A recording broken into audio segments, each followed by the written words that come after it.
Hola, buenos días. Estamos empezando una nueva semana y reavivándonos juntos con la palabra del Señor. Le deseo un feliz día, una feliz semana en Cristo Jesús. Hoy continuamos con el estudio de la carta a los Corintios, la segunda carta que el apóstol Pablo les escribió, el capítulo número 2. Pero antes, le invito a que juntos empecemos en oración. Vamos a orar. Mi buen Dios y Padre Celestial, gracias te damos por este nuevo día que nos regalas. Gracias, Señor, por la oportunidad de empezar juntos, la oportunidad de empezar estudiando tu santa palabra, orando unos por otros, Señor. Te ruego, Señor, bendigas a mis amigos que están orando junto a mí, que sus propósitos durante esta semana sean conforme a tu santa voluntad, Señor, que tú los dirijas. Padre Celestial, que en esta semana todo lo que hagamos sea, Señor, dirigido por tu Espíritu Santo y tu ángel protector vaya delante de nosotros preparando el camino. Bendícenos, Señor.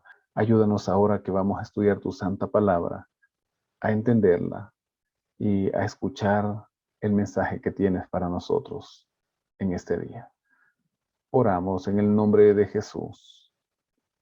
Amén. Amén. Al final del capítulo número 1, Pablo decía a los hermanos de Corinto: he sido indulgente con vosotros, es decir, benévolo, condescendiente con ustedes. Sabemos que Pablo había decidido no viajar a Corinto todavía y por ese motivo está escribiéndoles esta carta. Así dice desde el versículo 1 de este capítulo número 2: determiné pues no haceros otra visita que os causara tristeza, porque si yo os causo tristeza, ¿quién será luego el que me alegre, sino aquel a quien yo entristecí? Pablo les dice a los hermanos de Corinto: yo quiero que ustedes me causen alegría. Ustedes son motivo de mi alegría, pero el ir ahora hacia donde ustedes hubiese sido causa de tristeza para mí, pues la última visita parece haber estado llena de conflictos y disgustos ahí en Corinto. Y el apóstol está preocupándose también por su vida emocional. Es que aún siendo predicadores y llevando la palabra de Dios, también aquellos que nos dedicamos a predicar, a pregonar, debemos preocuparnos por nuestra vida espiritual y emocional. Sigue diciendo en el verso 3: por eso os escribí como lo hice, para que cuando llegue no tenga tristeza de parte de aquellos de quienes me debiera gozar, confiado en que mi gozo es el de todos vosotros. Por la mucha tribulación y angustia del corazón, os escribí con muchas lágrimas, no para que fuerais entristecidos, sino para que supierais cuán grande es el amor que os tengo. Por eso he preferido escribirles. ¿Sabe qué? Solo el Espíritu Santo nos puede dar esa sabiduría para actuar de la manera correcta y en el momento preciso.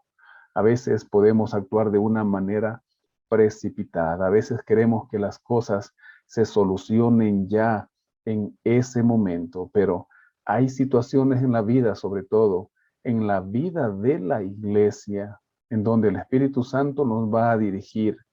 ¿Y cuál es el motivo de esta carta? Es de dar tiempo y espacio a los hermanos de Corinto, a los corintios, para que se arrepientan, para que mediten. Como dice acá Pablo: yo les escribo con muchas lágrimas para que ustedes se enteren cuán grande es el amor que siento por ustedes, por la obra en Corinto. Verso 5: si alguno me ha causado tristeza, no me la ha causado a mí solo, sino en cierto modo, por no exagerar, a todos vosotros. Le basta a tal persona esta reprensión hecha por muchos. Sabemos, y como ya lo menciona el apóstol Pablo en la primera carta a los Corintios, somos todos miembros de un mismo cuerpo. Y cuando un miembro está enfermo, cuando un miembro es herido, el resto del cuerpo se resiente. Cuando alguien en la iglesia produce disensión, cuando alguien habla mal de otra persona, toda la iglesia se resiente. Pero aquí Pablo recuerda, a tal persona le basta la reprensión hecha por muchos. Verso 7. Así que, al contrario, vosotros más bien debéis perdonarlo y consolarlo para que no sea consumido por demasiada tristeza, por lo cual os ruego que confirméis el amor hacia él. La disciplina eclesiástica no está dirigida y hecha para que la persona sea afligida y entristecida, sino más bien para que la iglesia demuestre el amor hacia aquel que pecó y para que éste sea redimido. Ya el apóstol Pedro, en la primera epístola, en su primera carta, capítulo 4, verso 8, recuerda que el amor cubre multitud de pecados. Cuando alguien comete un error, cuando alguien entristece a la iglesia, no hay nada mejor que restituirlo con paciencia, con amor. Verso 9. Pues también con este propósito os escribí, para tener la prueba de si vosotros sois obedientes en todo. Al que vosotros perdonáis, yo también, porque también yo, lo que he perdonado, si algo he perdonado por vosotros, lo he hecho en presencia de Cristo, para que Satanás no saque ventaja alguna sobre nosotros, pues no ignoramos sus maquinaciones. Toda división, disensión, discordia dentro de la iglesia es maquinada por el enemigo. Él sabe quién está más débil, a quién tentar, a quién utilizar para llevar aquella división. Y especialmente a aquellos que están casi fuera de la iglesia. Aquí habían falsos maestros y los hermanos de Corinto se habían dejado llenar de esas maquinaciones. Y él les dice, si yo he perdonado a alguien, si lo he hecho en presencia de Cristo. No olvidemos también lo que el apóstol Pedro nos dice en su primera carta, capítulo 5, verso 8, que el diablo está como león rugiente buscando a quien devorar. Así que al separarnos de Cristo, estamos a merced del enemigo. Por lo tanto, caminemos junto a él, así como lo hacía el apóstol Pablo. Versículo 12. Cuando llegué a Troas para predicar el evangelio de Cristo, aunque se me abrió la puerta en el Señor, no tuve reposo en mi espíritu por no haber hallado a mi hermano Tito. Por eso, despidiéndome de ellos, partí para Macedonia. Estaba intranquilo, dice Pablo, a pesar que en Troas el Señor me abrió la puerta para la predicación del Evangelio. El Espíritu Santo nos dirige y Él nos indica aquellos lugares en donde el Evangelio debe ser predicado, en donde al poner la semilla, ésta germinará y dará fruto. Y eso sucedió en Troas. El apóstol Pablo era consciente cuando las puertas se abrían para la predicación, pero también era consciente de sus limitaciones.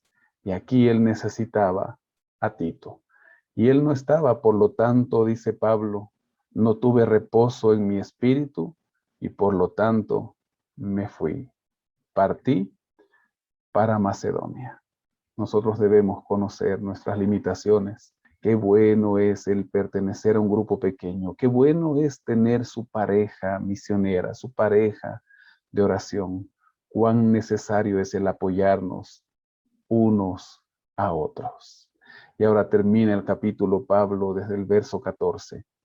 Pero gracias a Dios que nos lleva siempre en triunfo en Cristo Jesús.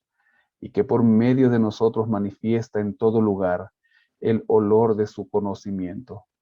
Porque para Dios somos grato olor de Cristo entre los que se salvan y entre los que se pierden. No olvidemos que el Señor nos envía a predicar a todos y Él nos lleva a los triunfos. Solo en Cristo Jesús somos más que vencedores. Cuando nosotros predicamos, predicamos a todos. Unos aceptan, otros no. Y como menciona aquí Pablo, somos grato olor, tanto entre los que aceptan y se salvarán, como entre los que no aceptan y se perderán. Verso 16, para estos ciertamente, olor de muerte para muerte y para aquellos olor de vida para vida. Y para estas cosas, ¿quién es suficiente? Pues no somos como muchos que se benefician falsificando la palabra de Dios, sino que con sinceridad, como de parte de Dios y delante de Dios, hablamos en Cristo. Ya Pablo nos recordaba en la epístola a los Romanos, capítulo 8, versículo 28. A los que aman a Dios, todas las cosas le ayudan a bien. Al que se dedica a la predicación a pesar de las tribulaciones, a pesar de lo duro del terreno, siempre va a haber cosecha. Pero también recuerda aquí en la última parte, hemos predicado conforme a la palabra de Dios, no como aquellos que la falsifican, aquellos que andan hablando en contra de la iglesia. También Mateo capítulo 7, verso 16, el mismo Señor Jesús nos decía, por sus frutos los conoceréis. Por eso el apóstol menciona y termina diciendo, con sinceridad, como de parte de Dios y delante de Dios, hablamos en Cristo. No dejemos de estudiar la palabra de Dios, pero hagámoslo con el afán de aprender para ir, predicar y traer a otros a los pies de Cristo. Aquel que se dedica a hablar mal de la iglesia o de la palabra de Dios, solo quiere sacar a los que ya están en la iglesia. No trae nuevo fruto para la iglesia, no se dedica a predicar entre los inconversos. Quiere hacer daño a los de adentro. Pero no olvide nuevamente, por sus frutos los conoceréis. Esa obra no crecerá, esa obra va a marchitarse, pero la obra del Señor, la iglesia del Señor, este pueblo militante, permanece firme por obra y gracia de nuestro Dios. Continuemos firmes este día y durante esta nueva semana. Le invito a orar. Mi buen Dios, gracias por la bendición de empezar estudiando tu santa palabra. Danos sabiduría, Señor, para actuar de la manera correcta y en el momento preciso. Hay momentos donde necesitamos ir, pero hay momentos donde debemos parar. Y solo tú que conoces el futuro, solo tú que conoces los corazones, puedes ayudarnos. Señor, que prediquemos tu palabra siempre, con nuestro testimonio y con nuestras palabras, Señor, a tiempo y fuera de tiempo. Y que estemos dispuestos a perdonarnos unos a otros, a amar a nuestro hermano que ha errado y a juntos, Señor, edificar el cuerpo de Cristo. Bendice a mis hermanos que están orando junto a mí, bendice sus planes, bendice su familia, su trabajo, Señor. Y que en esta semana seas tú, Señor, en cada momento. Y si hay alguien que tiene alguna enfermedad o dificultad, que todas nuestras cargas las entreguemos a ti. Gracias, Señor, por tu perdón y misericordia. En el nombre de Jesús. Amén. Amén. Que el Señor le bendiga. Tenga una linda jornada, una feliz y bendecida semana.